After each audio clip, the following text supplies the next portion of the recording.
Hey humans, what's up? I'm Breanne Williamson. Thank you so much for clicking on this video. I am so excited because today we are recapping Ultimatum Queer Love Season 2, Episode 2. For those of you who are just joining us for the first time, we are recapping every single episode of this season right here on my channel. And we're talking all the hot goss, all the predictions, all of the opinions, because what else is reality TV for? A moment of silence for the lesbians who traumatized themselves on Netflix to make this series possible. Okay, let's get into it. Oh wait, but before we do, it helps me out big time if you subscribe and you turn your post notifications on. Being a queer creator in 2025, dark times. So it takes 2 seconds for you to do. It's free to do, but it helps me out big time. So if you are enjoying this free content and you found it on your homepage, or you just always click on my videos when they come up, I can see in my analytics that like 80% of viewers, that is what is happening. It would mean so much to me if you hit that subscribe button, turn those post notifications on. I can't tell you how much it helps me out, and I really, really, really do appreciate it. And we're inching closer to that 100K mark. So I'm so excited for this community to get there. One more quick mention. I did send out free watch along games for this whole season of the Ultimatum. If you did not receive those, it's not too late. You can text this number right here and I will send those your way. There's a sip along game. There's bingo cards. You can play by yourself, with your partner, with friends, whatever. And then after you watch each episode, you can come back here and watch my recaps and chat with each other about it in the comments. It's like a trashy reality television sapphic book club of sorts, but for those of us who can't read. The book club question for today's episode is, who do you ship? So what is your ideal pairing in your mind after everything that you've seen so far? It could be someone with the original partner, as they are shadily calling it on Netflix. At the bottom of the screen, they keep writing so-and-so's original partner, which is so funny to me. It could be you shipping someone with their original partner. It could be you shipping someone with someone they seem to have connected with, or someone that you think is missing a connection somewhere.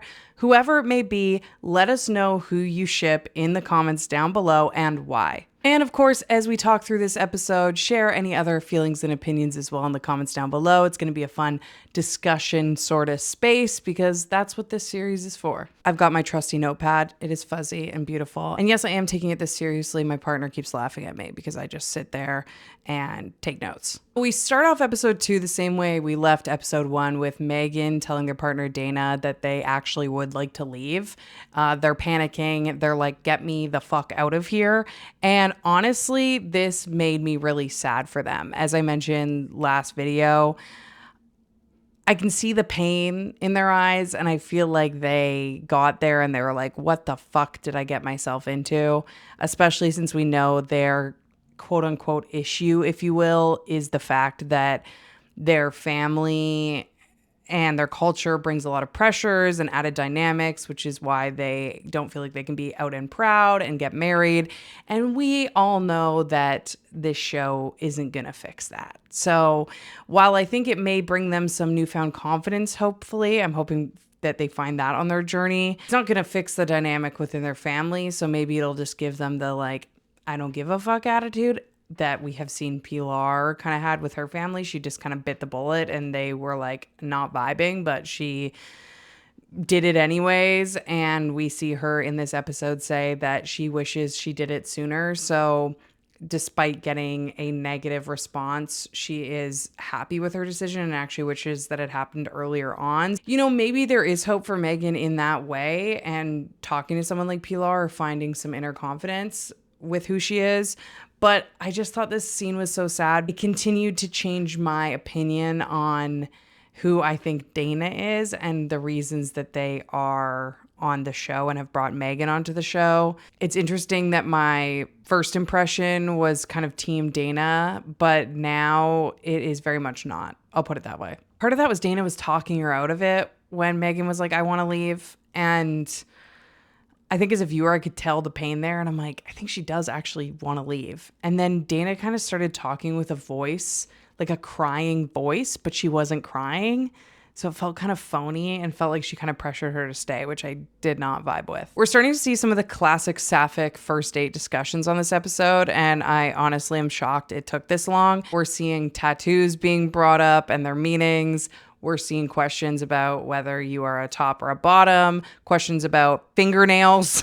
I'm surprised we haven't got to astrology yet, especially considering all of the marketing for these folks includes their astrological sign. I'll put everyone up on the screen here so we can keep referring to them. Marita shares with AJ that at one point she had a record deal and that's what she would like to do with her life. And we see AJ being like, oh, I would support you through that. And it's interesting to me hearing AJ saying that her issues with Brittany is that she doesn't just want to be the supporter. She wants to kind of also be a breadwinner and wants to be someone who is independent and makes the own name for herself. But then she continues to kind of say she will do that for other people. So she's just kind of replicating the same approach that like, I will support you in your dreams. So I don't really see that going anywhere. Throwing it back to the Kyle and Pilar convo about coming out, I thought that was really relatable and a breath of fresh air on a show that can be kind of trashy in ways. I thought that conversation will probably mean a lot to people. And I appreciated that they both created a safe space for one another to talk about how they came out, you know, leaving a letter on the bed and the anxiety about that and the different responses from their families. I thought it was a cool conversation to see on a streaming service as big as Netflix, and I think it will help a lot of people. This was just a funny moment, but the fact that Bridget used to be a Red Bull girl was so shocking to me. Like, I need someone to find the photo of what Bridget looked like when they were a Red Bull girl, because I guarantee the haircut was different. We see both Kyle and Bridget connecting with Pilar, which I think is going to be an interesting love triangle dynamic. Honestly, if I was on this show, I would never be, but if I was, that would be one of the craziest things for me. It's hard enough seeing your partner with other people and making connections in that way, but to also become your own partner's competition while you're both trying to pursue the same person would be actually insane. Like, it would drive me crazy. But I think, again, it's a testament to Kyle and Bridget seeming so wonderful with communication and grounded within themselves that that scenario has not become toxic, because I don't think I'm that big of a person. So kudos to them. The most insane conversation of the episode for me was when AJ was talking to Bridget, which we'll get to Bridget's connection with AJ soon. It's shocking to me, to be honest. And AJ starts talking about her mom. If you know, you know. So basically the conversation is brought up because AJ is like, how often would you wanna in a relationship? And AJ says, you know, like once or twice a week. And then Bridget's like, I'd like it every day, which, I mean, every day, that sounds exhausting. Maybe that's just me. I don't know. Comment down below a number without saying any extra words, because YouTube will flag it, of how often per week you would like to be with your partner. Seriously, like actually think about it. I know the fun answer is every day, but actually think about it in your lifestyle. So that part of the conversation is like, whatever, it's normal, it's cheeky, it's fun. Then AJ brings up her mom and is like, yeah, I talked openly with my mom about And Bridget's like, oh, really? Like, my family didn't at all. And I'm thinking, okay, yeah, AJ's mom had the talk with her, you know, like that's healthy, that's normal. Nope, that's not where she was going with it. It is weird. I wrote this quote down in my handy dandy notebook, okay? AJ says to Bridget that this is what her mom would say to Bridget. When you eat my daughter's, does she enjoy it? Do you make her?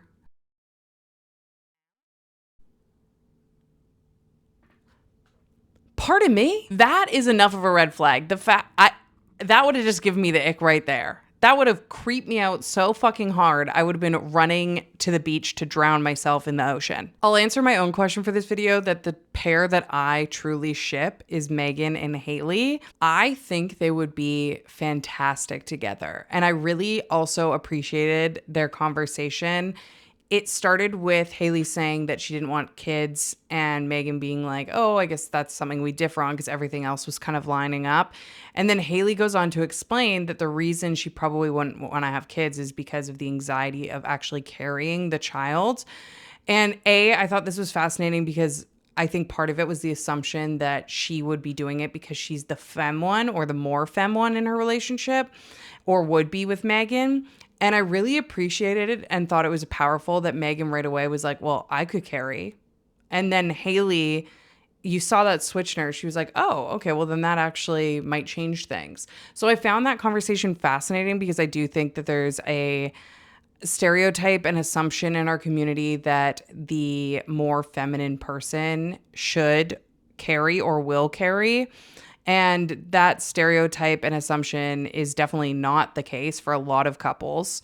So I thought that was really cool to see on Netflix, to see that talked about. All around, I thought their communication style fit. I thought they were really cute together. I really enjoyed watching their date. They seem like sweet people. They both seem career driven. Like, honestly, I think that they would be a great match in the real world. And I'm hoping that they pair up. And I'm kind of hoping, especially after seeing Dana's antics, that they end up together at the end of the day. Speaking of Dana's antics, we see her being really into Mel. And it's kind of interesting because we see her being more jealous over Mel talking to people than Megan talking to people. Like, she's seemingly forgotten about Megan altogether and is just kind of saying she's jealous about Mel's connection with other people, which is how you would assume someone would be acting about their partner that they came with.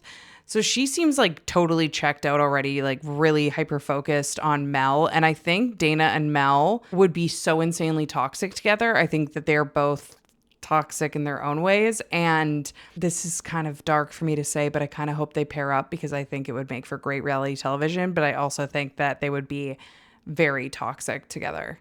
So in the real world, I wouldn't want it. We also see the cast for the first time this episode chatting about pairings between ultimatum givers and receivers. And here's my thing. If I was the giver and I went on the show, I feel like I would have to be paired up with another giver because it seems so odd to me that you would pair up with someone who came for the same reasons that your partner that doesn't want to marry you did. Like, half of these people are saying that they either don't want or are not ready for marriage. And the fact that people that gave their partner the ultimatum are willing to pair up with these other people who got the ultimatum, I think is interesting because I think it's kind of that, like, maybe I can change them mentality. And it's disregarding the fact that they clearly have a lot of shit to work through. I don't think that it can't happen. I think that sometimes people do change their minds depending on the person they're with. But I just think it's an odd choice. We see the straight host come in before the final pairing table. And she says, I've been thinking a lot about you. Have you been thinking a lot about me? No, they haven't. No, they haven't, Miss Swisher. They haven't. The gays have not been thinking about the straight house. They've forgotten you exist. At this final pairing table, we see the fact that AJ has a lot of connections, and all of these connections feel like it's the deepest connection. Bridget, I think it's so odd that Bridget's deepest connection is with AJ. That's just my personal opinion on it. We see Marie going for AJ and also Marita going for AJ. And I liked that Bridget called AJ out on it. The words that Bridget used was your manufactured confidence, which is interesting because that's exactly how I was feeling. And I actually mentioned it on my recap in episode 1, that they feel so stereotypically confident that it feels fake. Like, it feels like it's covering up a lot of insecurity. And then because of that, it reads as phony or arrogant. Like, they're just saying the right things and they're saying it to multiple people. AJ, she denies this. And then the episode ends with us seeing two people letting us know who they would like to pair up with. We see Marita saying she would like to pair up with AJ. And we also see Marie saying she would like to pair up with AJ. And then we're left on the cliffhanger of who AJ is going to choose. I guess we're assuming that Bridget no longer wants AJ because of their call out. So who do you think AJ is going to choose? Who do you want to see together as a pair for these new pairings? Who do you ship to go home together? Let me know all of the opinions and the goss in the comments down below. I'm already loving this season and I'm only 2 episodes in. And a reminder, I will be here every day recapping every episode. So make sure you go check out the episode, then come back here and chat in the comments, watch the recap videos. And again, if you want those watch along games, you can text me and I will send them over to you. Just text me the word ultimatum. All right, y'all. Happy watching, and I'll see you tomorrow. Bye.